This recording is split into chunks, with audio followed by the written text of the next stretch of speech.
Welcome back to Average Joe Fitness, where we try to provide practical health and advice for everyday people. Today, I'm going to discuss lifting light weights and other helpful techniques. As a reminder, please like and subscribe so we can continue to bring you good quality fitness and health content. Feel free to leave comments below and we will respond as much as possible. Let us know what we can do to continue bringing you additional value. Believe it or not, it does not matter how much weight you lift. Does this sound accurate?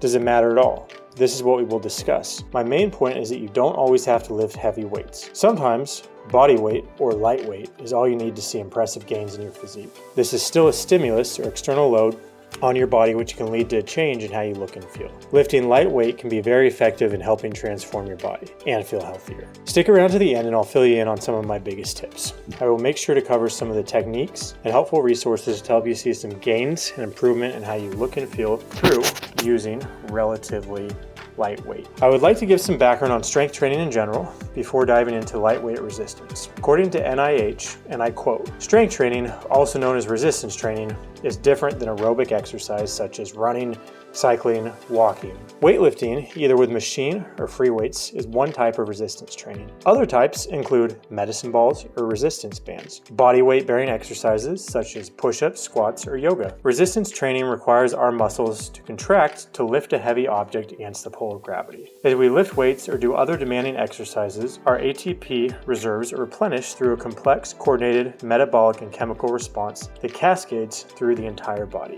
This can produce and spark short-term chemical changes in the DNA of muscle tissues that make them more tuned to specific proteins supporting sugar and fat metabolism." End of quote.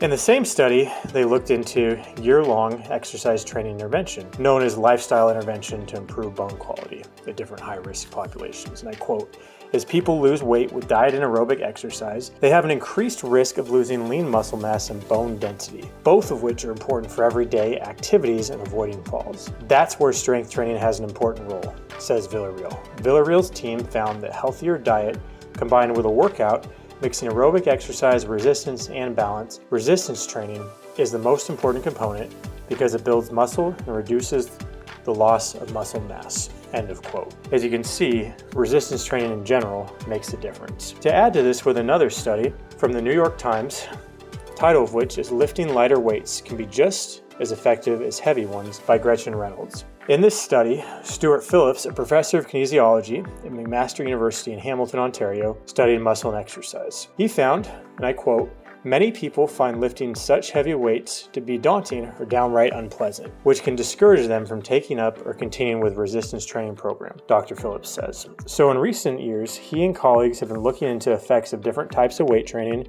which employs lighter weights hefted and lifted as many as 25 repetitions. Since 2010, his study has published several studies in which volunteers followed either traditional regime using heavy weights or an alternative that employed much lighter weight stacks. In general, the lifters' results were comparable. One group was assigned to follow the standard regimen in which weights were set between 75 and 90% of a man's one repetition maximum. In another case, there were light weights used between 30 and 50% of a one repetition max and were lifted as much as 25 times until the muscles were exhausted. The results were unequivocal. There were no significant differences between the two groups. All the men had gained muscle strength and size, and these gains were almost identical, whether they lifted heavy or light weights. End of quote.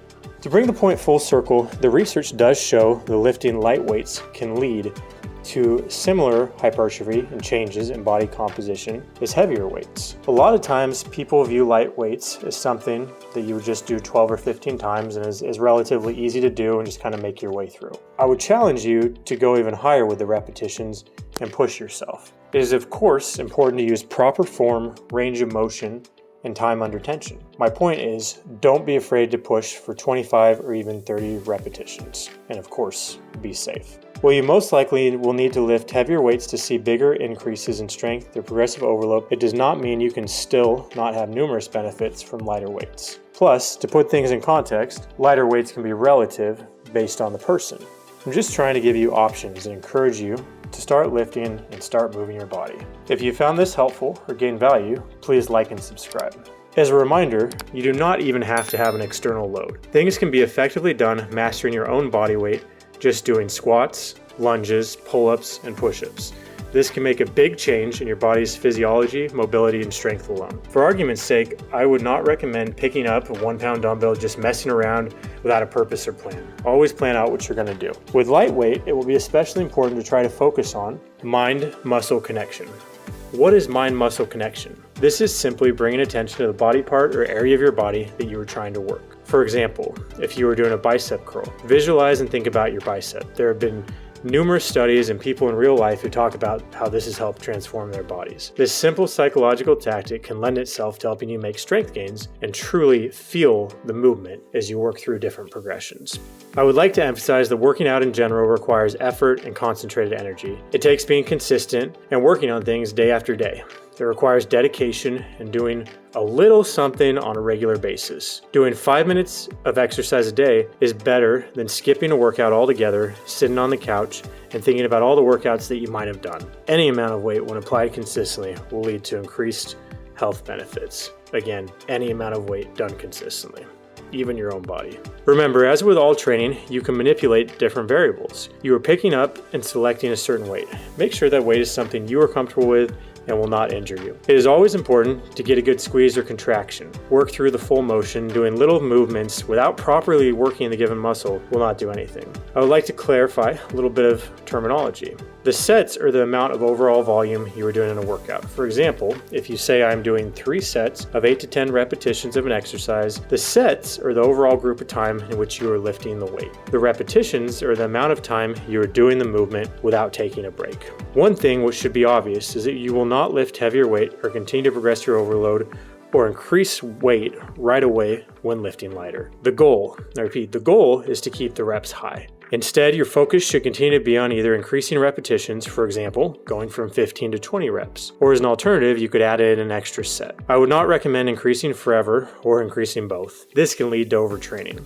For example, don't go from lifting 3 sets of 15 to all of a sudden jumping up to 6 sets of 100. From one workout to the next. Of course, I'm joking, yet at the same time, this can lead to overuse or overtraining. In my opinion, it is going to be important to train to or close to failure. Training to failure for a repetition is something that is so strenuous you are basically not able to perform another one without significant rest. This is different than how a lot of people train. Especially when lifting weights, those that lift heavier loads alternate and try to increase tons and tons of volume through pumping up the muscles. They will not always train to this point of failure, but instead try to have as many sets as possible to incorporate in their lifts. As with anything, some people prefer heavier weight, some lighter weight, and some somewhere in between. Choose a style that works for you. This is simply one technique that can be effective if the idea of lifting weight is about as attractive to you as pulling weeds all day in the sun. This is just one way to mix it up.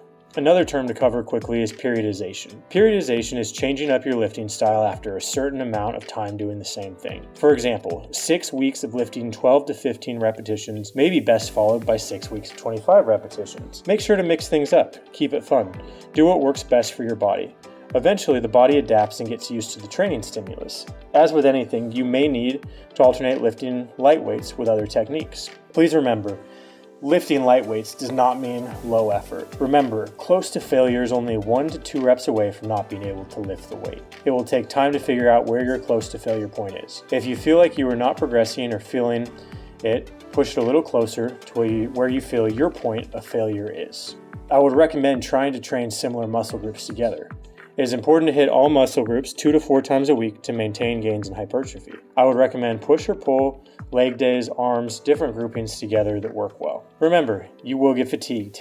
Any amount of weight, when done repetitively, can and will put strain on your body. Proceed with caution and be safe. Don't be afraid to ask for help in the gym or even seek out a personal trainer for movements you're not familiar with. They can then show you correct form for an exercise. Work on progressing your repetitions first. For example, working up from 18 all the way to 25 reps with the same weight. Once you can do this 25 times, maybe consider increasing the weight a little. Again, overall, I would say my optimal amount of exercises would be 3 to 4 sets per exercise. If you find yourself needing to skip workouts because you're sore and not recovered, you might need some rest or need to decrease the volume slightly. Don't overtrain and listen to your body.